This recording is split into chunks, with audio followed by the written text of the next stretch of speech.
कोई सज्जन पूछते हैं कि षडक्षर मंत्र क्या है, तो वैसे शास्त्र की रीति से मंत्र का सार्वजनिक रूप से उच्चारण नहीं किया जाता है, क्योंकि मंत्र का मंत्रत्व ही यह है कि वह गुप्त ही रहे।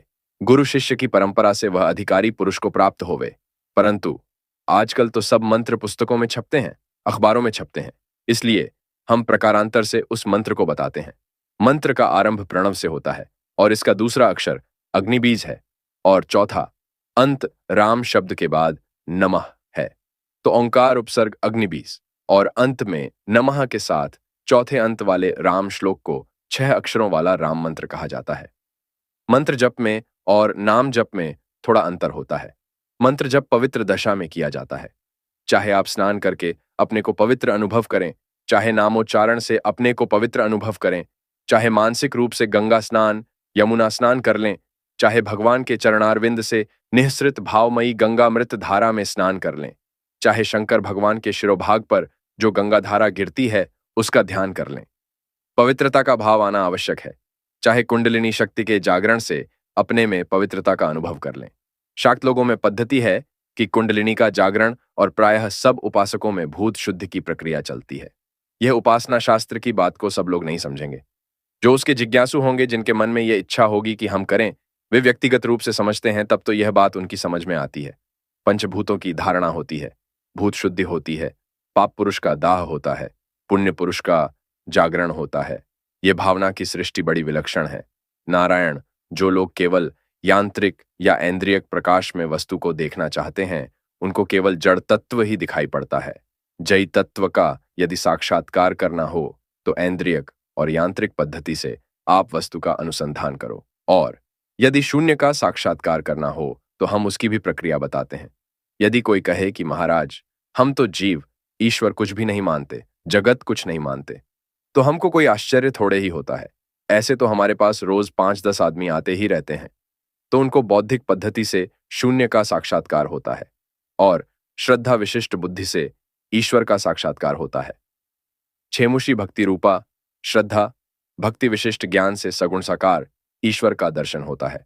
और शुद्ध तत्व ज्ञान से माने, जहां करणों से भी हम ज्ञान को पृथक कर लेते हैं, विषय से भी ज्ञान का पृथक्करण और इंद्रियों से भी ज्ञान का पृथक्करण और हृदय से भी ज्ञान का पृथक्करण, व्यष्टि समष्टि से भी ज्ञान का पृथक्करण, ज्ञान के स्वरूप का शुद्ध शुद्ध जब आकलन करते हैं तो निर्गुण निराकार निर्विशेष ब्रह्म तत्व का बोध हो जाता है। इसलिए साधन की पद्धति में हम किसी भी स्थिति को असंभव नहीं मानते हैं।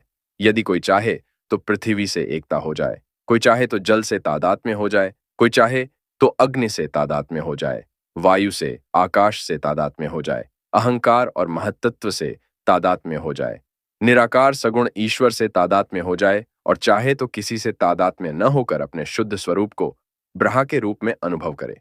इस सब की प्रक्रिया है, सबकी साधना है। वस्तु निरपेक्ष होती है, परंतु कोई भी प्रक्रिया निरपेक्ष नहीं होती है। इसलिए जो लोग प्रक्रिया को लेकर वाद विवाद करते हैं, वे जिंदगी भर खेत जोतते और बीज बोते रहेंगे और फसल कभी पैदा ही नहीं होगी। एक बार गेहूं बो दिया, किसी ने कहा कि राम राम, गेहूं क्यों बोया, चना बोते, तो फिर जोत कर चना यों दिया, तो गेहूं तो गया। तीसरे ने कहा कि अरे राम राम, चना क्यों बोया, गन्ना बोते तो ज्यादा रुपया मिलता, तो चने को जोत दिया और गन्ना बो दिया। तो यदि इस तरह से बोते और खेत को जोतते उलटते जाएंगे तो उसमें फल पर्यंत आपकी गति कभी नहीं होगी। इसलिए अपने लक्ष्य का निश्चय करके एक साधना के मार्ग पर चलना चाहिए, परंतु साधना के मार्ग पर चलें भी तब जब बाहर के विषयों से कुछ विरक्ति होवे, उनमें कुछ अरुचि होवे। एक सज्जन हमारे ही पास रहते हैं और उनको वेदांत का अभ्यास भी है, भक्त भी हैं। वे कहीं गए और सुन आए कि मन को एकाग्र करने का एक बड़ा सरल तरीका है। उनको किसी ने बताया कि सांस लेने में नाभि भी हिलती है। तुम रामकृष्ण का ध्यान छोड़ो और अहम ब्रह्मास्मि तो केवल अभिमान मात्र ही है। अब यह नाभि के पास जो गति होती है, जो हिल रहा है, वह कहाँ हिल रहा है और उसको कौन हिला रहा है, वहां जो आकाश है उसका ध्यान करो। तो यह पेट के भीतर का जो आकाश है, उसको परम सत्य या परमार्थ मान बैठिया भावना नहीं है तो और क्या है। अरे चाहे भीतर भावना करो, वाहे बाहर भावना करो, घट का चिंतन करो, चाहे घट के अभाव का विंतन करो। वृत्ति में जो उसके परमार्थ होने का विश्वास है वह बराबर ही है। कलेजे के भीतर परमार्थ रहता है और बाहर संसार रहता है, ऐसा नहीं है। कलेजे में घिरा हुआ भी संसार रहता है और कलेजे के बाहर भी संसार रहता है। जब तक चित्त में विरक्ति ना हो, मुमुक्षा ना हो, जिज्ञासा ना हो, परमार्थ की प्राप्ति के लिए व्याकुलता ना हो, तब तक साधन बेवारा क्या करेगा? चलना तो हमको पड़ेगा। अब महीने भर मथापच्ची करके हमको उन सज्जन को समझाना पड़ा कि बाबा, सीढ़ी तोड़कर कोई छत पर नहीं पहुंचता है। तुम खंडन करो तो दोष का खंडन करो, दुर्गुण का खंडन करो, दुर्भाव का खंडन करो, वासना का खंडन करो। जो हमें आगे बढ़ने में साधन है, उसका खंडन क्यों करते हो? अब थोड़ी नाम साधना के बारे में आपको और बात सुनाते हैं। वैसे तो नाम में अधिकारी की जरूरत नहीं है, और कल मैंने सुनाया कि श्रद्धा, भक्ति से नाम जप करें, तब तो कहना ही क्या। श्रद्धा, भक्ति के बिना भी नाम में वही शक्ति है जो ईश्वर में शक्ति है। हम लोग ईश्वर को सातवें आसमान में नहीं रखते हैं। देखो, आत्मा तो मिलता है अहम के भीतर, और ईश्वर मिलता है संपूर्ण सृष्टि के भीतर। आत्मा इस शरीर के भीतर जो अहम है उससे उपलक्षित है, और ईश्वर संपूर्ण सृष्टि के भीतर जो वेतन है उससे उपलक्षित है। और ब्रह्म में त्वम और तत्व पद का वाच्यार्थ नहीं होता, लक्ष्यार्थ ही होता है। वह सर्वातीत है, स्वयं प्रकाश है, सर्वाधिष्ठान है। उसमें न अहम चलता न तत्व बलता। लेकिन भगवान हम उसको कहते हैं जो अहम भी है, इदम भी है, तत्व भी है, त्वम भी है। भगवान शब्द का प्रयोग हम इस अर्थ में करते हैं कि भगवान का निगुण रूप ब्रह्म है, भगवान का ऐश्वर्यशाली रूप ईश्वर है, भोज्य रूप नियम्य रूप जीव है, और भगवान की लीला के विस्तार के लिए यह जगत के रूप में वही प्रकट हुआ है। यद्यपि सब एक ही है, परंतु जैसे एक ही अनार के फल में छिलका, गूदा, बीन का भेद कर लेते हैं, ऐसे एक ही भगवान सारी सृष्टि के रूप में प्रकट है। हम नास्तिक को भी ईश्वर का रूप मानते हैं, और आस्तिक को भी, और किसी आचार्य संप्रदाय के अनुयायी को भी ईश्वर रूप मानते हैं, और जो अनुयायी नहीं है उसको भी, और भारत को भी, और पाकिस्तान को भी, और चीन, अमेरिका को भी भगवद रूप, ईश्वर रूप ही मानते हैं। नारायण, ये भगवद रूप की जो मान्यता है वह हमारे हृदय को इतना सुंदर, इतना स्वच्छ, इतना निष्पक्ष, इतना सम और ऐसी सच्चिदानंद की अनुभूति से पूर्ण बनाती है जिसकी कोई हद नहीं। जैसे सर्वरूप भगवान है, ऐसे सारे नाम भगवान के हैं। यह सिद्धांत है। हमारे उत्पलाचार्य ने, कल्लकाचार्य ने कहा कि भोक्तैव भोग्य भावेन सदा सर्वत्र संस्थितः तेन शब्दार्थ चिंतासु न स शब्दो न यह शिवः। सर्व का भोक्ता जो भगवान है वही भोग्य है। जैसे समझो राधा भोज्य है और कृष्ण भोक्ता हैं, और कृष्ण भोग्य हैं और राधा भोक्ता है। तो जो भोक्ता है यही भोग्य है, और जो भोग्य है वही भोक्ता है। जो शब्द है वही अर्थ है, और जो अर्थ है वही शब्द है। तो जैसे भगवान सर्वात्मक हैं, वैसे भगवान का नाम भी सर्वात्मक है। जिन लोगों ने ईश्वर को माना ही नहीं, वे अधूरे तत्व का निरूपण करते हैं। कभी कहते हैं कि अभावात्मक ईश्वर है, कभी कहते हैं कि भावात्मक ईश्वर है, कभी कहते हैं कि सातवें आसमान में ईश्वर है, कभी कहते हैं कि दिल में ईश्वर है, कभी कहते हैं कि बाहर ईश्वर है। फिर उसमें लोगों को ये बताते हैं कि अंतिम सत्य यही है। नारायण, सत्य यदि अंतिम होता है तो सत्य आदि भी होता है। यदि सत्य आदि न हो तो सत्य अंतिम नहीं हो सकता, और जो आदि और अंत में होता है वही मध्य में होता है। आदावंते च यन्नास्ति वर्तमानेऽपि तत्तथा। जो आदि और मध्य में नहीं होता वह मध्य में भी नहीं होता। श्रीमद् भागवत में इस सिद्धांत का बड़ा सुंदर प्रतिपादन है। न यथ पुरस्तादुत यंत्र पश्चा मध्य च तंत्र व्यपदेश मात्रम भयदिदमग्र आस न भविष्यदतो निधना बनुमित मंतरा त्वयि विभाति मृषय कर से। तो हमारे कहने का अभिप्राय यह है कि आप भगवान का नाम लें। आपको सिर्फ इतना मालूम हो कि यह भगवान का नाम है। नाम का स्वरूप क्या है, इसके साथ इस बात का कोई संबंध नहीं है। माम कुछ भी हो, परंतु आपको ध्यात हो कि यह भगवान का नाम है। हम लोग देखो, ही क्ली इस ढंग से भी भगवान का नाम लेते हैं। गोपाल सहस्त्र नाम में भगवान का नाम गोली है। शालग्राम की गोली आपने देखी ही होगी। भगवान का नाम गुली है। गुल्ली डंडा जैसे खेलते हैं वैसे गुल्ली की तरह है। नारायण, भगवान गुल्लिका के समान भी हैं और गोली के समान भी हैं। ब्रह्मांड गोल भी उसी का है। ब्रह्मांड गोल जिसका है उसको गोली बोलते हैं। तो भगवान के ऐसे ऐसे नाम भी होते हैं। हमारे एक मित्र हैं, वे 25 वर्ष से केवल नामों का ही अनुसंधान करते हैं कि शास्त्रों में भगवान के कितने नाम हैं। एक गांव का गंवार किसी महात्मा के पास गया। महात्मा ने पूछा, क्या बात है भाई? बोला कि महाराज, हमको तो कोई सीधी सादी बात बता दो, हम भगवान का नाम लेंगे।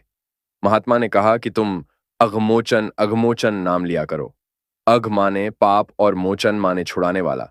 अब वह बेचारा गांव का गंवार आदगी अधमोचन अघमोचन करता हुआ चला तो गांव में जाते जाते उसको भूल गया। वह घमोचन घमोचन बोले। वह पढ़ा लिखा तो था नहीं, न डॉक्टर था, न MA था। वह तो घमोचन घमोचन करे और हल जोते। एक दिन हल जोत रहा था और घमोचन घमोचन कर रहा था। इतने में वैकुंठ में भगवान भोजन करने के लिए बैठे। उनको हंसी आ गई।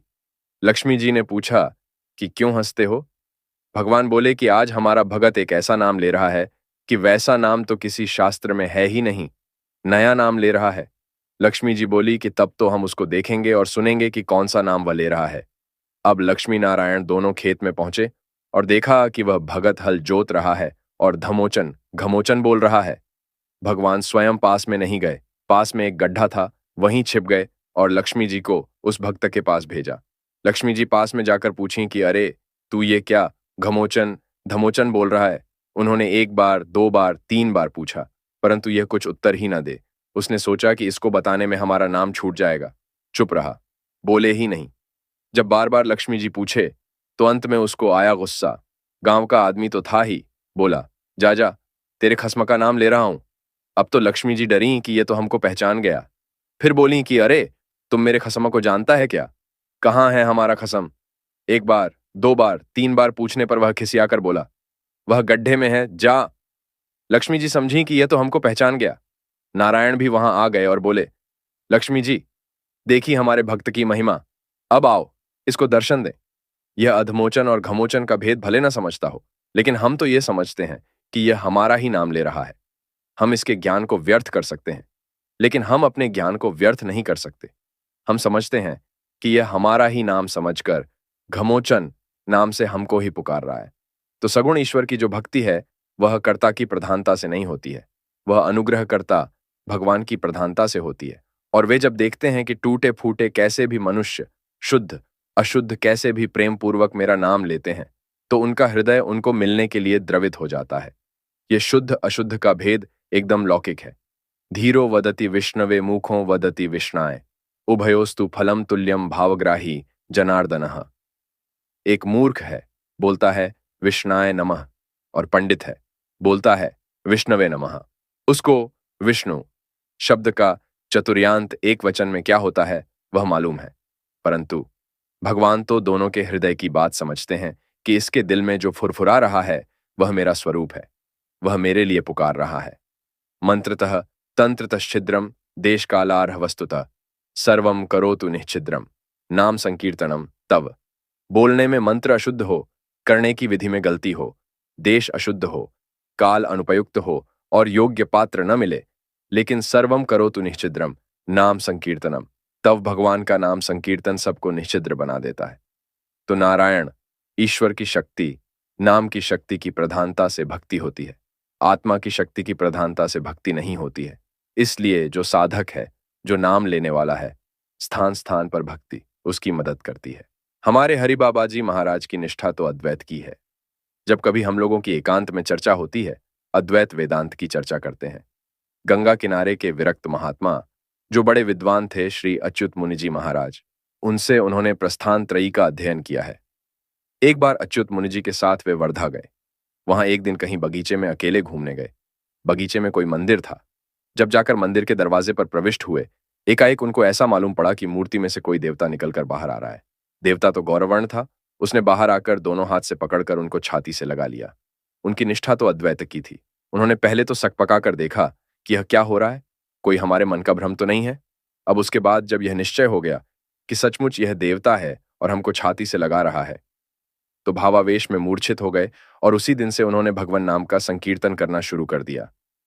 नारायण, जो साधारण लोग हैं, ये न शून्य समझें, न अभाव समझें, न निराकार समझें, न निर्गुण समझें। इनके कल्याण के लिए यह आवश्यक है कि इनके जीवन में भगवान का नाम रहे। तब से 45 वर्ष हो गए, वे लोगों को केवल भगवान का नाम सुनाते हैं और भगवान के नाम का कीर्तन करते हैं। उनके यहाँ एक नाटक उनके भक्त लोग दिखाते हैं। पंजाबी सेठ 2 भाई थे। उनमें से एक भाई तो महात्माओं का बड़ा भारी भक्त था और दूसरा बड़ा विरोधी था। मुंडे मुंडेम तिरभिंत्र मतभेद को भी हम लोग आवश्यक समझते हैं, नहीं तो दोनों पक्ष की युक्तियों की अभिव्यक्ति ही ना हो। भागवत में तो ऐसा लिखा है कि जब 2 आदमी विवाद करने लगते हैं, तो दोनों के भीतर भगवान बैठकर दोनों को युक्ति की प्रेरणा देते हैं कि दोनों अपनी अपनी बुद्धि लगाएं। वह बुद्धि दोनों आदमियों की नहीं होती, वह बुद्धि भगवान की होती है। यच्छक्त्यो वदताम वादिनाम वह विवाद संवाद भुवो भवंती। विवाद और संवाद दोनों के लिए शक्ति और युक्ति भगवान देते हैं। तो एक भाई को तो ऐसी युक्ति दे दी कि वह साधु को देखकर घर से बाहर जाए, और दूसरे को ऐसी श्रद्धा, ऐसी शक्ति दी कि वह गांव में से बुला बुलाकर साधुओं को भोजन करावे और उनका आदर सत्कार करे। उसके मन में यह चिंता थी कि हमारा भाई भक्त कैसे हो जाए, इसका कल्याण कैसे हो, मरणोत्तर इसको सद्गति कैसे प्राप्त हो जाए, इसके लिए वह बड़ा चिंतित था।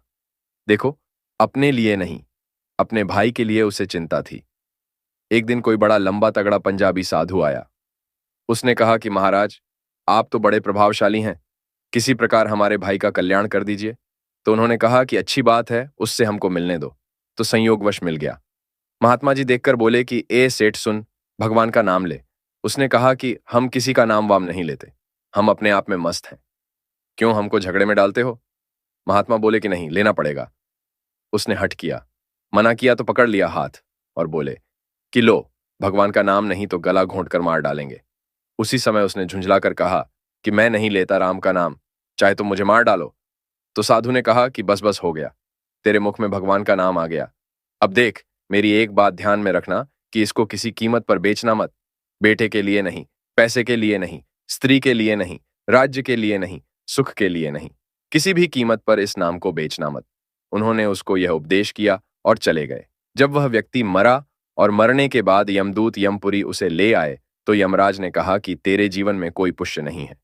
केवल एक बार तूने झुंझलाकर कहा है कि मैं राम का नाम नहीं लूंगा, तो उसके बदले में तू जो कुछ लेना चाहे ले ले बाबा, फिर अपने कर्म का फल भोगने नरक में जा। उसको साधु की बात याद आ गई। उसने कहा कि बाबा, हमको नहीं मालूम है कि एक बार राम बोलने में क्या मिलता है, सो आप जो ठीक समझो वह हमको दे दो। यमराज ने अपना बही खाता देखा तो वहां नाम के बदले में क्या मिले यह बात नहीं लिखी हुई थी। तो बोले कि हमारे स्वामी तो इंद्र हैं, चलो इंद्र से पूछें। इंद्र के पास गए तो उन्होंने कहा कि हमको भी नहीं मालूम है, चलो ब्रह्मा जी के पास चलें। वहां गए तो ब्रह्मा जी ने कहा कि हमको भी नहीं मालूम है, चारों वेद में नामोच्चारण की कीमत का तो कहीं उल्लेख ही नहीं है। शंकर जी हमेशा नाम लेते रहते हैं, चलो उनके पास चलें। तो शंकर जी के पास वह पापी यमराज, इंद्र, ब्रह्मा सब गए। शंकर जी ने कहा कि हम तो नाम लेते हैं, हमने कभी बेचने खरीदने का काम किया ही नहीं है। हम तो सहज स्वभाव से, जैसे मनुष्य को कोई आदत पड़ जाए और वह किए बिना न रहा जाए, ऐसे में तो नाम लेता हूं भगवान का, तो मैं भी इसकी कीमत नहीं बता सकता। अब पापी ने सोचा कि यह तो कोई बड़ी कीमती चीज हमारे हाथ लग गई कि यमराज को मालूम नहीं, इंद्र को मालूम नहीं, ब्रह्मा को मालूम नहीं, शिव को मालूम नहीं, और उन लोकों में जाने से उसकी बुद्धि भी सूक्ष्म हो गई, दोष भी मिट गया। उसने कहा कि हम कहीं जाएं आएंगे नहीं, यहीं रहेंगे और भगवान का नाम लेंगे। उन लोगों ने कहा कि नहीं, इसका निर्णय तो करना ही पड़ेगा, आगे पीछे फिर काम पड़े तो क्या होगा। तो उसने कहा कि हम यज्ञ गए हैं, सो हम ऐसे नहीं जाते। तो एक पालकी लाई गई और उसमें यमराज, इंद्र, ब्रह्मा और शंकर चारों लगे और पापी को बैठाया पालकी पर और लेकर विष्णु भगवान के पास गए। अब विष्णु भगवान तो भोले भाले, उन्होंने सोचा कि जब इतने महान चार देवता इसको पालकी पर बैठा कर ला रहे हैं तो कोई बहुत बड़ा भक्त होगा। सो अपने आसन से उठे, उसको पालकी से उतारकर अपने हृदय से लगाया और अपने सिंहासन पर ले जाकर बराबर बैठा लिया। अब प्रश्न हुआ कि इसने झुंझलाकर एक बार नामोच्चारण किया है तो इसके बदले इसको क्या दिया जाए। विष्णु भगवान ने कहा कि देखो भाई, अब मैं तो इसको मिल गया। यमराज ने पूछा कि इसके बहुत सारे पाप हैं, उनका क्या होगा। भगवान बोले कि मेरे मिलने के बाद तो ये पाप ताप भोगने के लिए जा नहीं सकता, क्योंकि हमारे धाम का नियम ही यही है कि यद्गत्वा न निवर्तन्ते तद्धाम परमम मम न स पुनरावर्तते। अब इसको यहीं रहने दो, तुम लोग जाओ। तो नारायण, यही नामोच्चारण का फल है कि धोख्योहू नाम जासु मुखावा, अथमो मुकत होई श्रुति गावा, भाइयें कुभाएं अणखाल सहूं, नाम जपत मंगल दिसि दसहूं। असल में हमारे जीवन को, हमारे हृदय को ईश्वर के साथ जोड़ने की कर्ता के अधीन यदि कोई कड़ी है तो वह नाम है। इसमें कर्मकांड के समान घी बुरे की जरूरत नहीं पड़ती, और न ब्राह्मणों की पराधीनता, न मंत्र की पराधीनता। ब्राह्मण न मिले, मंत्र का शुद्ध उच्चारण न हो, हवन की सामग्री न हो, श्रद्धा न हो, तो सब बेकार जाए। तो यह यज्ञ यागादि के समान वस्तु सापेक्ष, विधि सापेक्ष, ब्राह्मणादि सापेक्ष नहीं है। और ब्रह्म ज्ञान के लिए तो बड़ी भारी शुद्ध बुद्धि की आवश्यकता पड़ती है। वहां तो अधिकारी का प्रश्न होता है, नाम में अधिकारी का प्रश्न बिल्कुल नहीं है। सुगमम भगवन नाम जिह्वा च वशवर्तिनी, तथापि नर के घोरे पापच्यन्ते नराधमः। भगवान का नाम बड़ा सुगम है। निष्ठा हो जानी चाहिए कि अब हम नाम को नहीं छोड़ेंगे, और इसमें हम कैसे उच्चारण करें और कैसे न करें यह भी कोई प्रश्न नहीं है। श्री चैतन्य महाप्रभु एक दिन बड़े दुखी हो रहे थे। उनकी आंख से आंसू गिरे। भक्तों ने जाकर पूछा कि महाराज, आप क्यों रो रहे हैं? ये महात्माओं के हृदय की एक बात आपको सुनाते हैं। श्री चैतन्य महाप्रभु बोले कि हम तो अपने हृदय की अश्रद्धा के कारण दुखी हैं, हम दूसरे के लिए दुखी नहीं हैं। भक्तों ने आश्चर्य से पूछा कि भला आपके चित्त में क्या अश्रद्धा है? वे बोले कि भगवान ने तो सब कुछ किया, परंतु मैंने कुछ नहीं किया। नाम नामकारी बहुधा निज सर्वशक्ति स्तत्रार्पिता नियमितः स्मरणेन कालः एतादृशी तव कृपा भगवन ममापि दुर्भाग्यमीदृशमिहा जनिनानुरागा। हे प्रभु, आपने अपने नाम तो बहुत बना लिए। कोई राम राम ले, कोई शिव शिव ले, कोई कृष्ण कृष्ण कहे, कोई नारायण नारायण कहे। ये नाम की जो अनेकता है, विलक्षण है। यदि एक ही नाम रखा जाता तो भगवान भी एक देशी होता, भगवान भी एकांगी होता, भगवान का भी एक ही रूप होता। भगवान का एक नाम नहीं रखा जा सकता। अनेक रूपों में एक रूप भगवान है, अनेक नामों में एक नाम भगवान का है। यदि दुर्गा में, शिव में, गणेश में हम यह विवाद उपस्थित कर देते कि भाई इनमें से एक बताओ, एक ही ईश्वर है, तो वह आकृति विशेष को ही ईश्वर मानना पड़ता। लेकिन आकृति विशेष का निश्चय न करके जो संपूर्ण आकृतियों में अनुस्यूत उपादान तत्व है, अभिन्न निमित्तोपादान कारण, उसको ईश्वर मानने का अर्थ ही यह हुआ कि वह न आकार है और न आकार का अभाव है। आकार से भी विलक्षण है और आकार के अभाव से भी विलक्षण है, और सब आकारों में वही भरपूर है। वह ईश्वर जो सर्व से बिल्कुल अलग है, उसका सर्व के साथ क्या संबंध हो सकता है? यदि हम दर्शन शास्त्र की दृष्टि से यह प्रश्न करें कि जो शुद्ध चैतन्य, शुद्ध ज्ञान, निराकार जो ईश्वर है, उसका आकारों के साथ क्या संबंध है? समवाय संबंध हो सकता है। निराकार का साकार के साथ समवाय संबंध नहीं हो सकता। अच्छा, तब क्या संयोग संबंध है? नहीं, निराकार का साकार के साथ संयोग संबंध भी नहीं हो सकता। अच्छा, तो तादात्म्य संबंध है। एक में ही तादात्म्य संबंध क्या होगा? तो कहने का अभिप्राय यह है कि हमारे वेद शास्त्र उपनिषद की दृष्टि से एक अखंड अद्वितीय भगवान ही हैं, और उनके अनेक नाम हैं उसी एक की प्राप्ति के लिए। उनके अनेक रूप हैं उसी एक की प्राप्ति के लिए। रूप में एकता करने पर भी पक्षपात होता है, माने दूसरे रूपों से द्वेष होता है। एक रूप ही यदि ईश्वर का निरूपण किया जाए तो उस रूप में राग होगा और बाकी रूपों में द्वेष हो जाएगा। और यदि भगवान का भी नाम एक ही हो तो एक नाम से राग होगा और दूसरे नामों से द्वेष हो जाएगा। इसलिए भगवान ने नाम नामकारी बहुधा कृपा करके अपने बहुत सारे नाम और बहुत सारे रूप प्रकट कर दिए। बच्चा चाहिए तो बच्चा भगवान लो, और युवा चाहिए तो युवा भगवान लो, और धर्मात्मा चाहिए तो धर्मात्मा भगवान लो, ज्ञानी चाहिए तो ज्ञानी भगवान लो, अवधूत चाहिए तो अवधूत दत्तात्रेय भगवान लो। कैसा भगवान तुमको चाहिए? स्त्री रूप चाहिए तो महाकाली हैं। भगवान ने अपने अनेक रूप प्रकट कर दिए और अनेक नाम प्रकट कर दिए, और निज सर्वशक्ति स्तत्रार्पिता, भगवान के एक एक नाम में और एक एक रूप में भगवान ने अपनी सारी शक्ति डाल दी। उसमें कोई भी अपूर्ण नहीं है, क्योंकि सब पूर्णता की ही अभिव्यक्ति है। ऐसी स्थिति में श्री चैतन्य महाप्रभु कहते हैं कि नाम आपके अनेक और सब में आपकी पूरी पूरी शक्ति, और नियमितः स्मरणेन कालः, सवेरे उठकर स्मरण करो, यह भी नियम नहीं है। सोते सोते स्मरण करो, जागते जागते स्मरण करो, चलत चलते स्मरण करो, यहां तक कि भाएं कुभाएं अनख आलसहूं, नाम जपत मंगल दिसि दसहूं। जैसे किसी को छिह छिह बोलते हैं, ऐसे किसी को बोलें राम राम। कोई बुरा काम करे और मुंह से निकले राम राम, तो वह भी कल्याणकारक होता है। किसी को डांटना हो तो जोर से भगवान का नाम लेकर डांट दिया, श्री कृष्ण गोविंद हरे मुरारे, हे नाथ नारायण वासुदेव। इतने में भी भगवान प्रसन्न हो जाते हैं। शिव पुराण में तो कथा आती है कि एक डाकू अपने साथियों से बोला करता था, आहर प्रहर, माने लूट लो, मार डालो। जब मरने लगा तब बेहोशी में उसके मुंह से यही निकले, आहर प्रहर। और उसी बीच में शंकर भगवान के गण वहां पहुंच गए कि यह तो हर हर बोल रहा है। एक संस्कृत के पंडित थे, वे बेहोशी में चराम, हराम, स्मराम इस तरह के परस्मैपदी क्रियापद बोल रहे थे। जब मरने लगे तो भगवान के दूत आ गए कि इसने राम राम किया है, तो नियमितः स्मरणेन कालः, पापी हो, पुण्यात्मा हो, ब्राह्मण हो, चांडाल हो, श्रीमद् भागवत में तो ऐसे ऐसे प्रसंग हैं, श्रेष्ठ है। अहोबत श्वपचो तो गरियान यज्जिह्वाग्रे वर्तते नाम तुभ्यम। जिसकी जिह्वाग्र पर भगवान का नाम है, वह चांडाल भी ब्राह्मण से प्रहलाद की स्तुति में यह प्रसंग आया है विप्राद द्विषड्गुणयुतादरविंद नाभ पादारविंद विमुखाच्छपचम वरिष्ठम मन्ये तदर्पित मनोवचने हितार्थ प्राणम पुनाति सकुलम न तु भूरिमाणः। व्रत तपस्या आदि 12 गुणों से युक्त ब्राह्मण है, परंतु यदि वह भगवान से विमुख है तो उस ब्राह्मण की अपेक्षा वह चांडाल श्रेष्ठ है जिसने अपना तन मन ईश्वर के प्रति अर्पण कर दिया।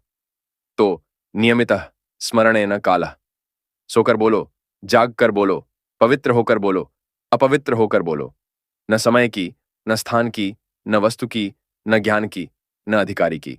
वहां तो कुछ अपेक्षा ही नहीं है।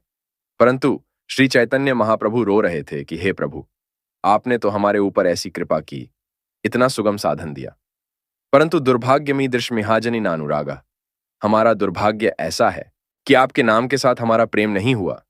ये जो बुद्धि प्रधान लोग होते हैं उनका षड्यंत्र में ज्यादा विश्वास होता है, सरलता में नहीं। ये बुद्धिमान लोगों का लक्षण ही है कि कुछ थोड़ा दाव पेंच, कुछ थोड़ी मुद्रा उनको बताएं, कुछ थोड़ा न्यास बतावें, षटचक्र का षड्यंत्र बतावें। ये सब खेल हम लोगों ने बहुत देखे हैं, बहुत खेले हैं भाई। आप जानते हैं कि वेदांत में ऐसी प्रक्रिया है कि वहां तत्पदवाच्यार्थ मायोपाधिक सगुण ईश्वर का भी निषेध करना पड़ता है और अंतकरणोपाधिक अपने अहम पद के वाच्यार्थ का भी निषेध करना पड़ता है। और संपूर्ण भावाभाव रूप प्रपंच के उदय विलय के अनुकूल जो शक्ति है, उस शक्ति से अवच्छिन्न ब्रह्म में इस प्रपंच को विरवत रूप से देखना पड़ता है। ये सब लीला, ये सब खेल मालूम होने पर भी हम आपको ये बात सुनाते हैं कि यदि आपका जीवन दुखी है, यदि आपका जीवन शोकग्रस्त है, यदि आपके जीवन में कोई संघर्ष है, कोई युद्ध है, कोई वैमनस्य है, उलझन है, तो यह नामक की जो कड़ी है, यह आपको ईश्वर के साथ जोड़ देगी। ईश्वर के साथ संबंध जोड़ने के लिए न आंख काफी है। आंख से ईश्वर के साथ संबंध नहीं जुड़ेगा, नाक से भी नहीं जुड़ेगा, जीभ से भी नहीं जुड़ेगा, हाथ से भी नहीं जुड़ेगा। पांव से चल चलकर आप थक जाएं, परंतु ईश्वर के साथ संबंध नहीं जुड़ेगा, क्योंकि ईश्वर एक ऐसा पदार्थ है जिसको हम इंद्रियों से ग्रहण नहीं कर पाते हैं। तो उसके लिए नाम की जरूरत पड़ती है, शब्द की जरूरत पड़ती है। जो लोग नास्तिक हैं उनको नास्तिक्य का साक्षात्कार भी असल में गुरुपदेश से होता है, गुरुओं के निर्देशानुसार होता है, उनके बताने पर होता है। असल में बताया हुआ होने से वह भी एक कल्पित पदार्थ ही होता है। कौन ऐसा माइका लाल है जो कह दे कि हमारी वैज्ञानिक खोज पूरी हो गई, हमने संसार का ओर छोर, पूर्व पश्चिम, उत्तर दक्षिण, ऊपर नीचे सब ढूंढ लिया, हमने काल का आदि अंत देख लिया, हमने द्रव्य का कार्य कारण देख लिया, और हमको कहीं ईश्वर नहीं मिला। है कोई ऐसा बोलने वाला जो कहे कि हमने पदार्थों का अंत, शक्तियों का अंत, परमाणुओं का अंत, दिशाओं का अंत और काल कलाओं का अंत देख लिया है? सबसे बड़ा भावुक, सबसे बड़ा श्रद्धालु, सबसे बड़ा अविचारी तो वह नास्तिक है जिसने पूर्ण खोज किए बिना ही यह निर्णय दे दिया कि ईश्वर नहीं है। किसने पूरी खोज की है? किसने देखा है कि ईश्वर नहीं है? तो अपनी अधूरी खोज को पूरी समझने के कारण भ्रांत कोटि में वह रह रहा है, क्योंकि यह खोज कभी पूरी नहीं होती। तो नारायण, ईश्वर के साथ अपने जीवन को जोड़ने के लिए नामक के सिवाय और कोई उपाय नहीं है। श्री चैतन्य महाप्रभु के भक्तों में एक सज्जन ऐसे थे कि उनको नाम लेने की ऐसी आदत पड़ गई कि वे शौच जाएं तो भी कृष्ण कृष्ण बोलें, लघु शंका जाएं तब भी कृष्ण कृष्ण बोलें, शुद्ध में अशुद्ध में सर्वत्र कृष्ण कृष्ण बोलें। तो उनके भाई बंधुओं ने महाप्रभु से जाकर शिकायत की कि ये तो अशुद्ध दशा में भी भगवान का नाम बोलते हैं। महाप्रभु ने उनको बुलाया और कहा कि देखो भाई, शौच लघु शंका के समय तो कम से कम भगवान का नाम मत लिया करो। तो उन्होंने कहा कि महाराज, जो आज्ञा, आप तो हमारे ईश्वर हैं, आप हमारे गुरु हैं, हमारे सर्वस्व हैं। अब वे जब शौच लघु शंका करने जाएं तो जीभ मुंह से निकालें और हाथ से पकड़ लें। अब 2-4 दिन लोगों ने उनका यह कृत्य भी देखा। पुनः महाप्रभु से जाकर शिकायत की कि ये तो जीभ पकड़कर बैठते हैं। महाप्रभु ने बुलाया कि आखिर बात क्या है? वे बोले कि बात यह है कि हमारी जीभ को नाम लेने की आदत पड़ गई है। हम कहीं भी जाएं, वह आदत तो छूटती नहीं है, और आपकी आज्ञा है कि उस समय लेना नहीं, सो जीभ पकड़कर बैठता हूं।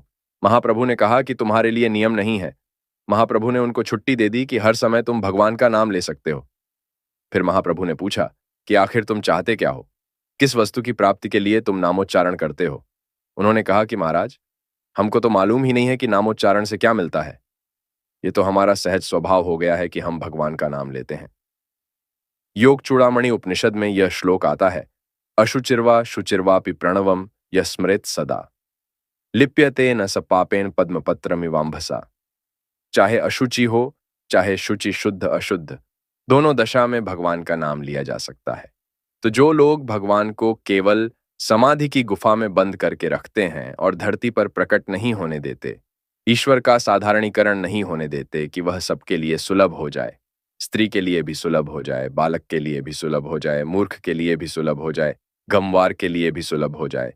सबके लिए ईश्वर की सुलभता कैसे होती है? भगन नाम से यह सुलभता आती है। इसलिए भगवान के नाम के साथ किसी न किसी प्रकार संबंध जोड़ना चाहिए। थोड़ी सी बात आपको यह भी सुनावेंगे कि मंत्र जितने होते हैं उनमें अम की प्रधानता होती है। नाम में भी अम है, राम में भी अम है, ओम में भी अम है। यह असल में अ, उ, एम ये तीन विभाग प्रणव का करके विश्वात्मा अकार में और तेजसात्मा उकार में और प्राज्ञात्मा मक्कार में लीन किया जाता है। माने मक्कार ईश्वर रूप है। जैसे राम बोलते हैं, श्याम बोलते हैं, शरणम बोलते हैं, क्लीम बोलते हैं, ह्रीम बोलते हैं। इनमें जो अंत में मक्कार का प्रयोग किया जाता है यह उसी अकार उकार मक्कार में से जो अम है, जो प्रणव की तृतीय मात्रा है, वही है। एक ही प्रणव में हमारे वाक से लेकर पर ब्रह्म पर्यंत तत्व का सन्निवेश होता है। इसमें जो मक्कार पद है वह ईश्वर का वाचक होता है। आपको हम केवल स्मरण दिलाना चाहते हैं कि श्रीमद् भागवत के 11वें स्कंध में इस बात का प्रतिपादन है कि ईश्वर से लेकर वाक पर्यंत का उदय कैसे होता है, उसकी प्रणाली का वर्णन है। जैसे देखो, हमारे शरीर में भगवान का नाम लेते लेते जड़ता क्यों आ जाती है, इसका क्या विज्ञान है? आंसू क्यों गिरने लगते हैं? शरीर में रोमांच क्यों होता है? नारायण, यह बुद्धि जब परमेश्वर की प्राप्ति के लिए अत्यंत क्षुब्ध होती है, व्याकुल होती है, तो वह हमारे प्राण को व्याकुल कर देती है। और जब हमारे प्राण व्याकुल होते हैं तो व्याकुल हो पृथ्वी की प्रधानता में जब लीन होते हैं तब जड़ता आती है। और जल के साथ जब लीन होते हैं तब अश्रु आते हैं। और तेज के साथ जब लीन होते हैं तब वैवर्ण्य और स्वेद आते हैं। और आकाश के साथ जब लीन होते हैं तो बिल्कुल मूर्छा आ जाती है। और उसमें चित्त की प्रधानता से मूर्छा, मृत्यु, प्रलय ये सब अवस्थाएं होती हैं। उसी प्रकार हमारे मुख से जो शब्द का उच्चारण होता है, इसके उच्चारण में एक विज्ञान है। एक निःशब्द धातु से शब्द की उत्पत्ति कैसे होती है, इसका विज्ञान पाणिनि ने बताया है। अंग्रेजी में तो केवल इतना ही मानते हैं कि एक शब्द किसी अर्थ का संकेतक होता है, परंतु हमारा जो शब्द विज्ञान है उसका कहना है कि शब्द केवल वाच्यार्थ को देखकर संकेतक के रूप में नहीं होते हैं। जब वे अपनी सूक्ष्म दशा से स्थूल दशा में आते हैं, कारण दशा से कार्य दशा में आते हैं, तो कारण दशा से कार्य दशा में आने में भी ध्वनि होती है, शब्द होता है। प्रत्येक वस्तु में जहां स्पंद होता है वहां ध्वनि भी होती है। जहां कार्य होता है वहां हिलना होता है। बिना हिले कोई कार्य नहीं हो सकता, और जहां हिलना होता है वहां ध्वनि होती है। तो प्रत्येक वस्तु जो उत्पन्न होती है अपने साथ मूलतः एक ध्वनि लेकर आती है। आम फलने की ध्वनि पृथक होती है, अंगूर फलने की ध्वनि पृथक होती है, गुलाब का फूल छिटकने की ध्वनि पृथक होती है।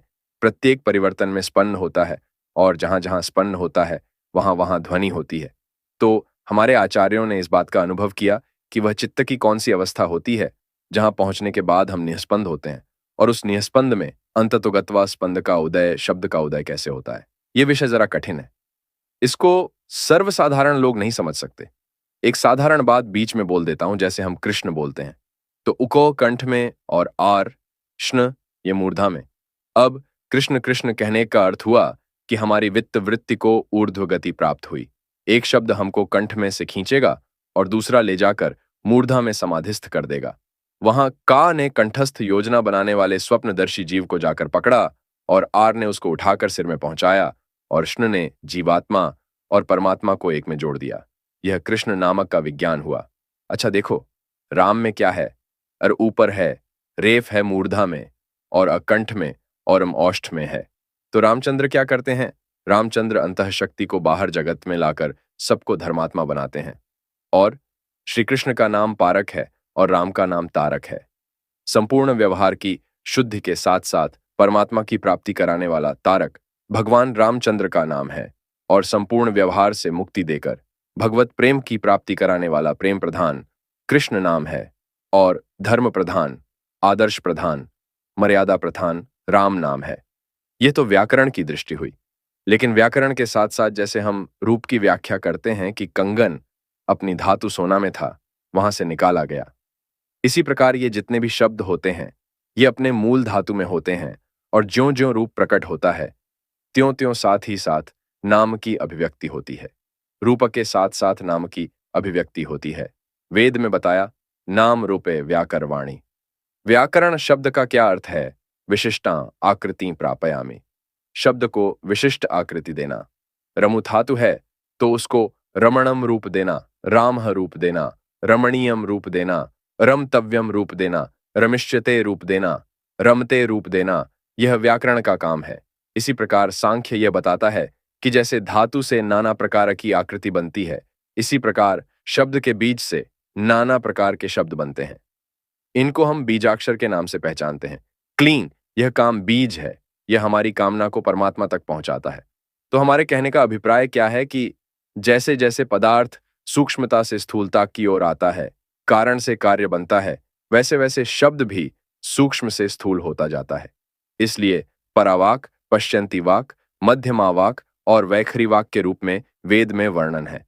तो श्रीमद् भागवत के 11वें स्कंध में हमारे शब्दों की अभिव्यक्ति का निरूपण आया है। स एष जीवो विवर प्रसूति प्राणेन घोषेण गुहा प्रविष्ट मनोमयम सूक्ष्ममुपेत्य रूपम मात्रा स्वरो वर्ण इति स्थविष्ठ। जो परावाक चैतन्यवाणी है वही कैसे पश्यंती वाणी के रूप में आती है, और उससे मध्यमा का प्रकाश कैसे होता है, वैखरी का प्रकाश कैसे होता है। जैसे परमात्मा ही संसार के रूप में प्रकट हुआ है, संपूर्ण रूपों के रूप में जैसे भगवान की अभिव्यक्ति हुई है, वैसे शब्द के रूप में भी भगवान ही प्रकट होता है। पांव का चलना यह भगवान का प्राकट्य है। ऐसा वैज्ञानिक विवेचन है कि एक वस्तु जो है वह कैसे रूपांतर और शब्दांतर को प्राप्त होती है और रूप और शब्द की अभिव्यक्ति में आती है, इसका निरूपण किया हुआ है। कहने का अभिप्राय यह है कि एक भगवान भिन्न भिन्न प्रकार के भाव की अभिव्यंजना के लिए पृथक पृथक रूप ग्रहण करता है और पृथक पृथक नाम का रूप भी ग्रहण करता है। इसलिए यह नाम और रूप ईश्वर के अस्तित्व में प्रमाण भी हैं और ईश्वर के लक्षण भी हैं। नाम रूप द्वि ईश उपाधि अकथ अनादि सुसामुजी सादि। नाम रूप की अभिव्यक्ति से इसके अभिव्यंजक कारण रूप ईश्वर की सिद्धि भी होती है और नाम रूप ईश्वर की उपाधि भी है। तो यह नाम रूप की अभिव्यक्ति ईश्वर का साधक भी है और ईश्वर का प्रमापक भी है। इसलिए अपने जीवन को, अपने हृदय को यदि ईश्वर के साथ जोड़ना हो, ईश्वर की ओर ले चलना हो, तो नाम रूप का आश्रय लेकर अनाम और अरूप जो परमात्मा है उसको समझने की चेष्टा करनी चाहिए। ये साधन है, ये पथ है, ये मार्ग है। यदि मार्ग को छोड़ देंगे, यदि साधन को छोड़ देंगे, यदि उपाय को छोड़ देंगे तो उपेय की प्रतिपत्ति नहीं होगी। इसलिए नाम रूप का सहारा लेकर, स्थूल का सहारा लेकर सूक्ष्म में प्रवेश करना चाहिए। यस्या भूमौ निप्तितामालंब्य विमुच्यते। जिस भूमि में मनुष्य गिरा हुआ है, यदि वहीं से पकड़कर पहली सीढ़ी, दूसरी सीढ़ी इस क्रम से आगे जाएगा तो सूक्ष्म से सूक्ष्म नाम और सूक्ष्म से सूक्ष्म रूप और उसके बाद अनाम और अरूप परमात्मा का साक्षात्कार होगा। और सीढ़ी को ही छोड़ देंगे, साधन को ही छोड़ देंगे या पकड़ेंगे ही नहीं तो परमेश्वर के पास पहुंचने का और कोई मार्ग नहीं रह जाता है। तो नारायण भगवान नाम का आश्रय लेकर इस मार्ग में आगे बढ़ना चाहिए।